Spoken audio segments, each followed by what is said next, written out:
de sortir de la misère et de créer le bonheur pour tous à la force de nos poignets et de nos cœurs. Tous ceux qui vivent, et grassement, de l'exploitation des autres ont été contre notre combat et le seront davantage demain. Que n'a-t-on fait et que ne fait-on aujourd'hui même pour arrêter notre marche en avant? Les sabotages économiques, les campagnes de dénigrement, la corruption, les provocations de toutes sortes, les chantages, comme les menaces, sont autant de manœuvres de l'ennemi qu'il nous a été donné de connaître et d'affronter durant ces 4 années de lutte révolutionnaire. L'adversité, nous l'avons aussi connue de l'intérieur de notre Burkina Faso bien-aimé, dans nos propres rangs, dans le camp de la révolution. Des idées et des pratiques erronées se sont en effet développées au sein des masses et des révolutionnaires et ont causé du tort à la révolution. Il nous a fallu les combattre malgré la relative fragilité de nos rangs. Il y a eu de révoltantes volte-face. Les affrontements ont suivi les provocations. Il y a eu des déchirements. Mais rien n'est jamais définitif. L'opportunisme, nous l'avons connu et nous l'avons vu à l'œuvre. Il travaille sous diverses formes à la rénonciation de la lutte révolutionnaire, à l'abandon de la défense intransigeante des intérêts du peuple au profit d'une recherche frénétique d'avantages personnels et égoïstes. La défense conséquente de notre orientation révolutionnaire nous a imposé de combattre toutes idées ou tout comportement contraire à l'approfondissement de la révolution. Pour avoir choisi plutôt cette voie que celle plus facile de la démagogie, nous avons dû subir diverses attaques, plus calomnieuses les unes que les autres, provenant aussi bien d'ennemis classiques que d'éléments issus des rangs même de la révolution, impatients, développant un zèle douteux de néophytes quand ce n'est pas une frénésie de calculateurs aux ambitions personnelles non cachées. L'opportunisme, comme la contre-révolution, sont des ronces habituelles sur la route de la révolution. Et jusqu'à ce que la révolution atteigne ses objectifs finaux de création d'une société nouvelle où n'existe pas l'exploitation de l'homme par l'homme, l'opportunisme se manifestera toujours en chemin, à un moment ou à un autre, à la faveur de circonstances diverses et sous des formes extrêmement variées, allant de la manifestation la plus droitière à l'expression la plus gauchiste et radicalisée. Les difficultés du combat, les exigences de l'engagement, l'âpreté de la lutte des classes ont amené des camarades à déserter purement et simplement les rangs ou à opérer des trompées purement et simplement de cibles. D'autres caressent le rêve de raccrocher, mais se font des scrupules sur la manière de le faire. Aussi cherchent-ils à théoriser d'avance leur abandon du combat révolutionnaire.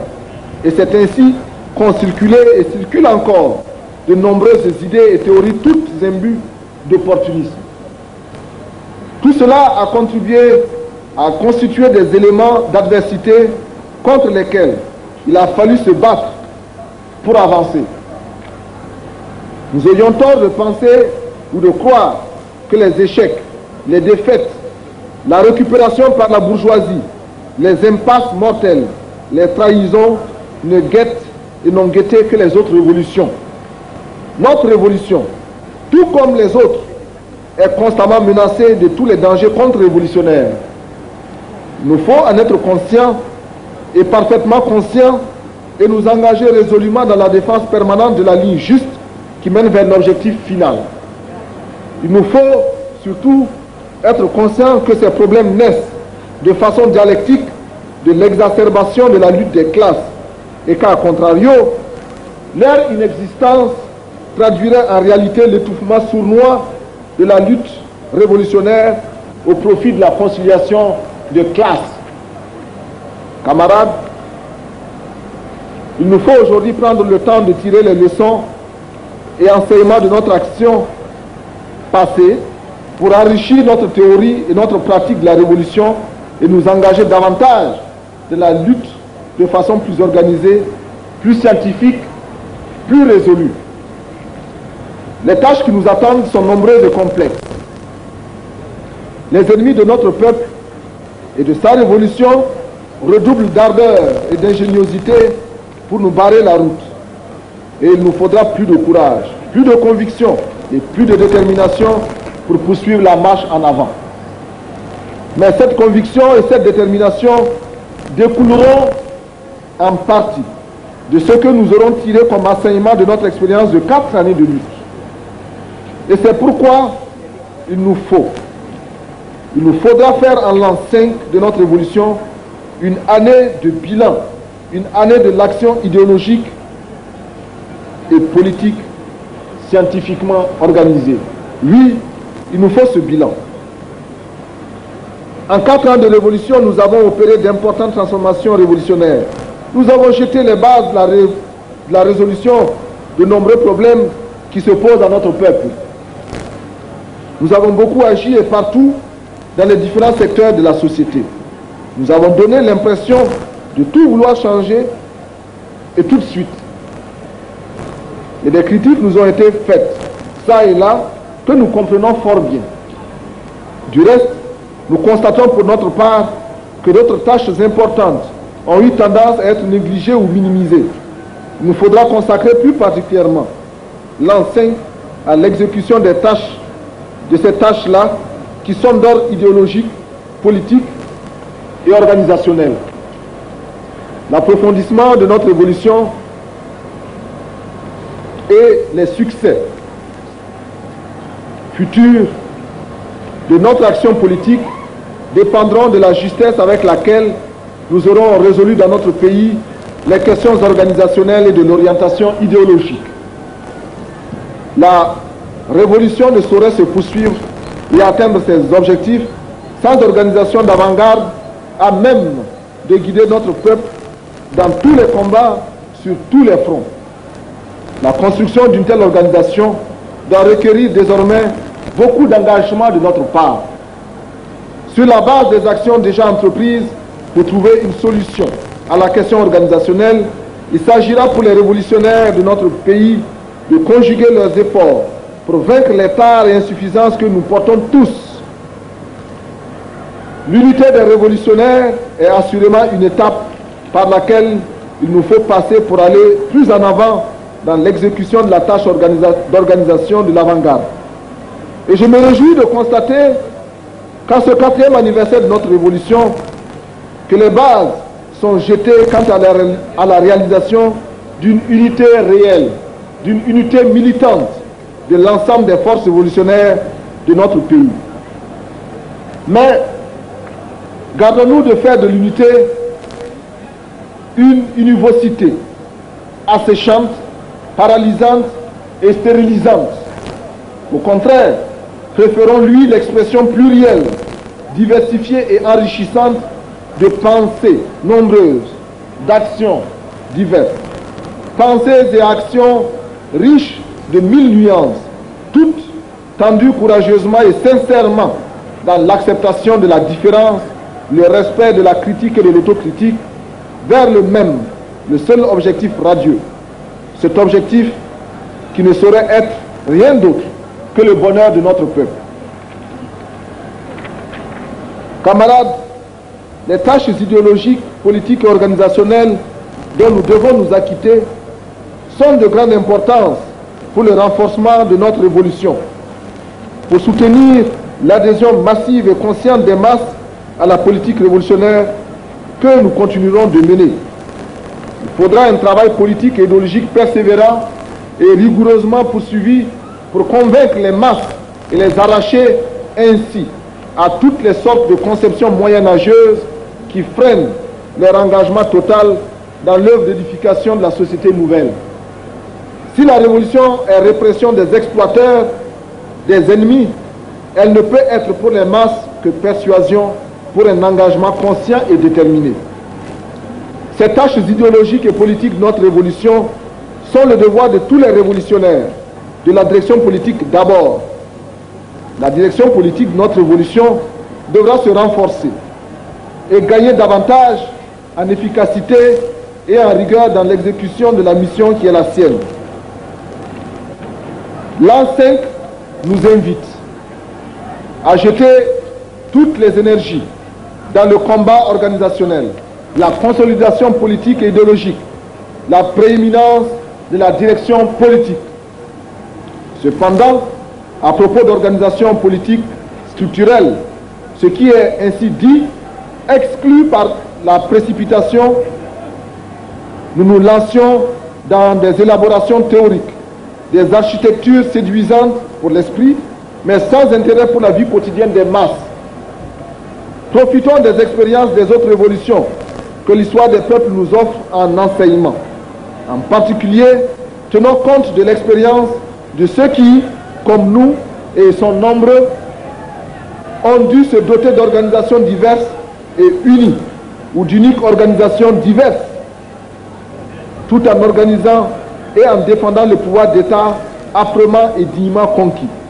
Évitons donc les élaborations éthérées qui donnent naissance à des organigrammes théoriques sans fonctionnalité, sans intérêt pour les masses, simplement destinés à la contemplation de quelques rêveurs, zélateurs qui voudraient se faire plaisir.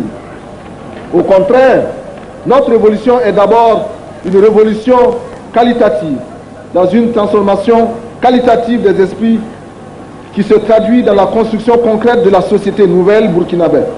C'est la qualité de la vie qui est en train de changer au Burkina.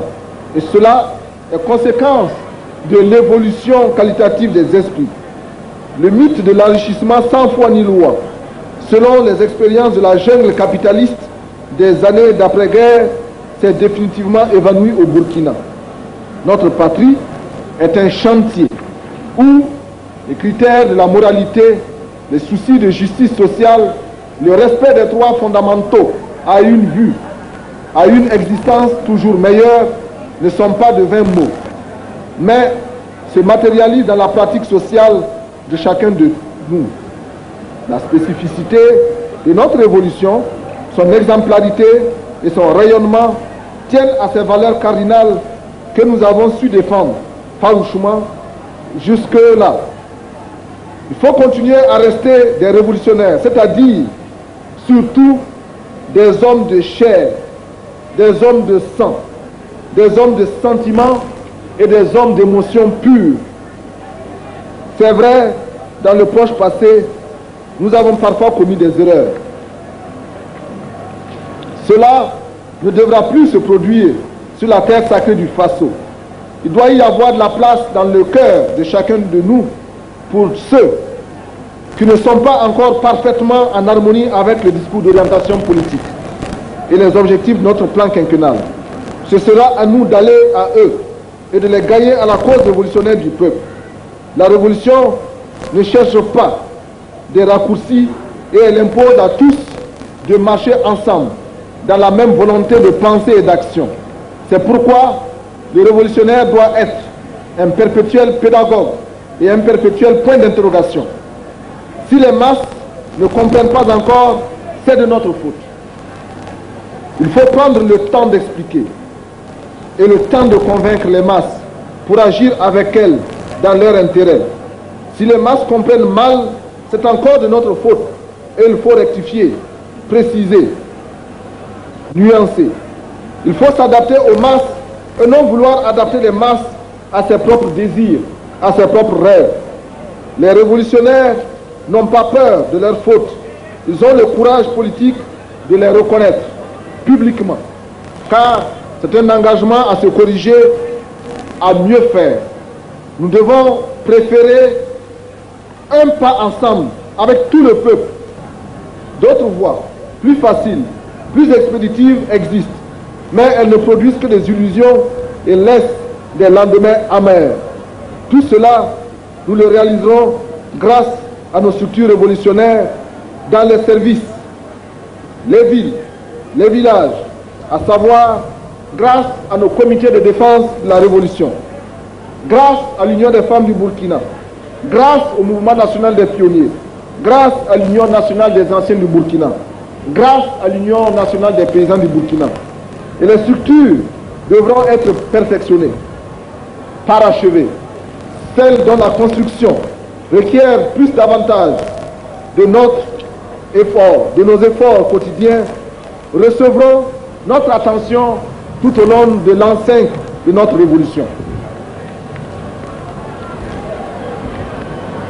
Camarades, chers amis des pays d'Afrique, d'Europe, d'Amérique et d'Asie, je voudrais au nom de notre peuple et du Conseil national de la Révolution